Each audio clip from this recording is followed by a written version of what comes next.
प्रिय विद्यार्थियों, हम नीति शतकम का अध्ययन कर रहे थे। पिछले वीडियो में हमने 76 तक के पद्यों का अध्ययन किया था। आज की इस वीडियो में हम 77 से लेकर 80 तक के पद्यों का अध्ययन करेंगे। किम तेन हेमगिरिना रजताद्रिना वा यत्र आश्रितश्चे तरवस्तरवस्ते एव मन्यामहे मल्यम एव यदाश्रेन कंकोलनीम कुटजा अपि चंदना शिव। प्रस्तुत पद्य के अंतर्गत कवि कहते हैं कि व्यक्ति जिस प्रकार के व्यक्ति के सानिध्य में रहता है उसमें उसी प्रकार के गुण दोष आदि आ जाते हैं। तो यहाँ पर कवि चंदन के वृक्ष के माध्यम से, चंदन के वृक्ष के उदाहरण के माध्यम से संगति का महत्व बतलाते हुए कहते हैं कि किम तेन हेमगिरिना रजत अत्रिणा वा यत्र आश्रिताश्चे तरवस्तरवस्तेव, अर्थात तेन उस हेमगिरिना सुवर्ण पर्वत सुमेरु से अथवा रजत अद्रिणा रजत पर्वत कैलाश से किम क्या लाभ, यत्र आश्रिता जहाँ पर स्थित तरवः वृक्ष ते एव तरवः वृक्ष रूप में ही स्थित रहते हैं। अर्थात कहने का भाव यह है कि सुमेरु पर्वत पर स्थित पर जो वृक्ष है वह जिस रूप में होते हैं उसी रूप में स्थित रहते हैं। उनमें कहीं सुमेरु पर्वत की आवा नहीं आ पाती है। उसी प्रकार कैलाश पर्वत चूँकि बर्फ का है इसलिए उसे रजत अद्रिणा कहा गया है, और इस कैलाश पर्वत पर स्थित जो वृक्ष है वह भी उसी रूप में स्थित रहते हैं। उनमें कैलाश पर्वत के किसी भी गुण का कोई प्रभाव नहीं आता है। मन्यामहे मल्यम एव यदा आश्रयेण, कवि कहते हैं कि हम तो मल्यम एव मन्यामहे, अर्थात उस मलय पर्वत को ही श्रेष्ठ मानते हैं। यद आश्रयेण, जिस पर्वत के आश्रय से कंकोल कुटुंब कंकोल निम्ब कुटजा, कंकोल यानी दालचीनी, निम्ब नीम और कुटजा अपि कुटज के वृक्ष भी चंदनाशु चंदन के समान सुगंधित हो जाते हैं। अर्थात कवि के कहने का भाव यह है कि सुमेरु और कैलाश पर्वत भले ही स्वर्ण और रजत पर्वत कहलाते हैं, किंतु उनसे अन्य किसी को कोई लाभ नहीं होता है। इन पर्वतों पर स्थित जो वृक्ष होते हैं वह वही रहते हैं जो कि वो होते हैं, अर्थात कंकोल नीम कुटज आदि उसी रूप में स्थित रहते हैं। किंतु वास्तव में मैं तो मलयाचल पर्वत को ही श्रेष्ठ मानता हूँ। क्योंकि वहाँ पर उगने वाला कंकोल वृक्ष, नीम वृक्ष या कुटज जैसे तुच्छ वृक्ष भी चंदन जैसी सुगंध से युक्त हो जाते हैं, चंदन जैसे सुगंधित व शीतल हो जाते हैं। इसलिए चंदन वृक्ष के संसर्ग से अन्य वृक्ष भी सुगंधित हो जाते हैं। उसी प्रकार गुणवान व्यक्ति की संगति में रहकर अल्पगुणी व्यक्ति भी गुणवान बन जाता है, और ऐसे व्यक्ति की संगति में ही मनुष्य को रहना चाहिए।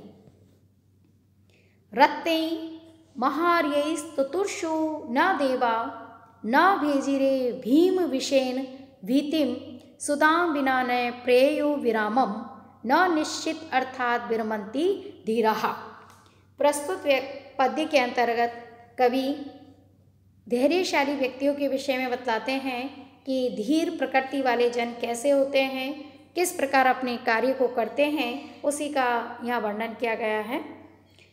रत्नई महार्यैस्तुतुर्षु न देवा, अर्थात देवाः देवता गण, महार्यै बहुमूल्य रत्नई रत्नों को प्राप्त करके भी न तुतुषु संतुष्ट नहीं हुए।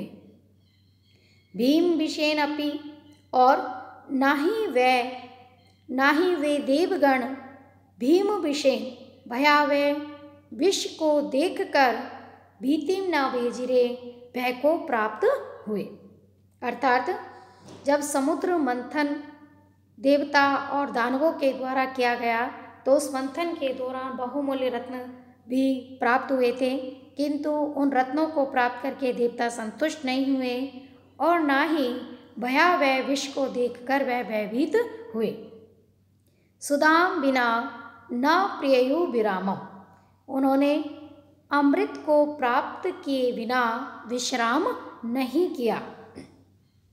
न निश्चित अर्थात विरमंती धीराः, धीराः अर्थात धैर्यशाली जन निश्चित अर्थात अपने अविष्ट प्रयोजन को प्राप्त किए बिना न विरमंती रुकते नहीं हैं, संतुष्ट नहीं होते हैं।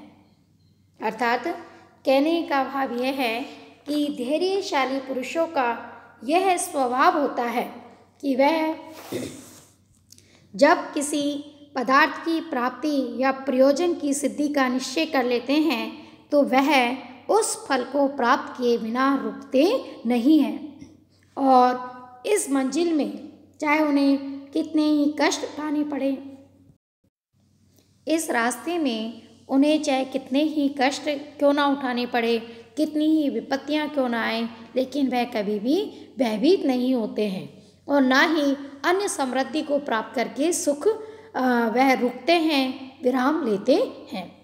यहाँ इस बात को कवि ने एक दृष्टांत के माध्यम से समझाया कि जब समुद्र मंथन हुआ था तब देवता और दानवों ने मिलकर कार्य किया था और उनका मुख्य प्रयोजन अमृत प्राप्ति था।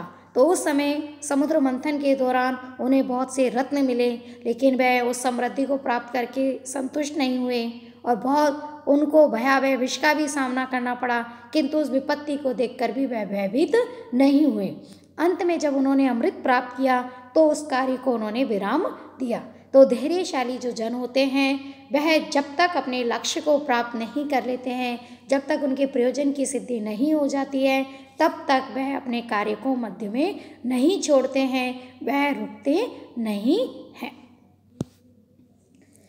क्वचित पृथ्वीशया क्वचित अपि च पर्यंक शयना, क्वचित शाकाहारे क्वचित अपि च शाल्योरोदन रुचिः, क्वचित कंठाधारी क्वचित अपि च दिव्यांबरधरो, मनस्वी कार्यार्थी न गणयति दुखम न च सुखम।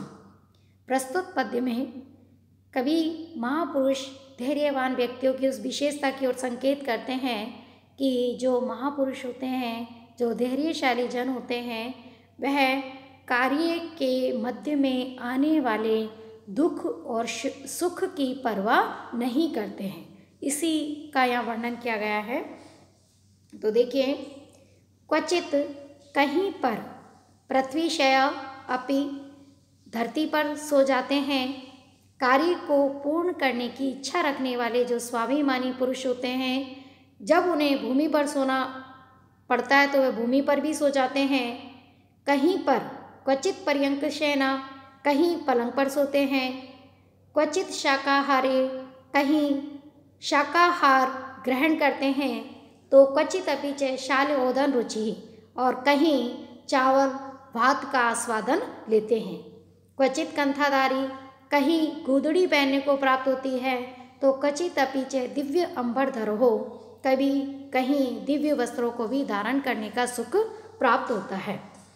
इस प्रकार मनस्वी कार्यार्थी, कार्य की इच्छा रखने वाले, कार्य को सिद्ध करने की चाह रखने वाले मनस्वी स्वाभिमानी धैर्यशाली महापुरुष न दुखम, न तो दुख को गणयति गिनते हैं, न च सुखम, और न ही सुख को गिनते हैं। अर्थात कार्य सिद्धि की अभिलाषा रखने वाले जो महापुरुष होते हैं, जो धैर्यशाली व्यक्ति होते हैं, वह अपने कार्य में निरंतर संलग्न रहते हैं। जब तक कि वह कार्य पूर्ण न हो जाए, और उस कार्य के मध्य में उन्हें दुखों का भी सामना करने को मिलता है और सुखों की भी प्राप्ति होती है। तो उन दुख सुख के प्रति वह तटस्थ रहते हुए अपने कार्य सिद्धि में प्रवृत्त रहते हैं। तो इस कार्य साधन में उन्हें कभी उबड़ खाबड़ जमीन पर सोना पड़ता है, कभी पलंग नसीब होता है, कभी शाक पात खाकर के पेट भरना पड़ता है, कभी उन्हें उत्तम भोजन प्राप्त हो जाता है, कभी गुदड़ी आदि मोटे वस्त्र प्राप्त होते हैं, कभी उन्हें अच्छे रेशमी वस्त्र प्राप्त हो जाते हैं। तो इस प्रकार वह इन दुख सुख की परवाह किए बिना अपनी लक्ष्य प्राप्ति में संलग्न रहते हैं और अंत में लक्ष्य प्राप्ति के पश्चात ही वह विराम लेते हैं। ऐश्वर्यस्य विभूषणं सुजनता, शौर्यस्य वाक् संयमो, ज्ञानस्य उपशमा, श्रुतस्य विनयो, वित्तस्य पात्रे वया, आक्रोधः तपसे क्षमा, प्रभवितुर्धर्मस्य निर्व्याजता, सर्वेषाम् अपि सर्वकारणम् इदं शीलं परम भूषणम। यहाँ प्रस्तुत पद्य में कवि ने शील को, सत स्वभाव को सर्वश्रेष्ठ आभूषण बतलाया है।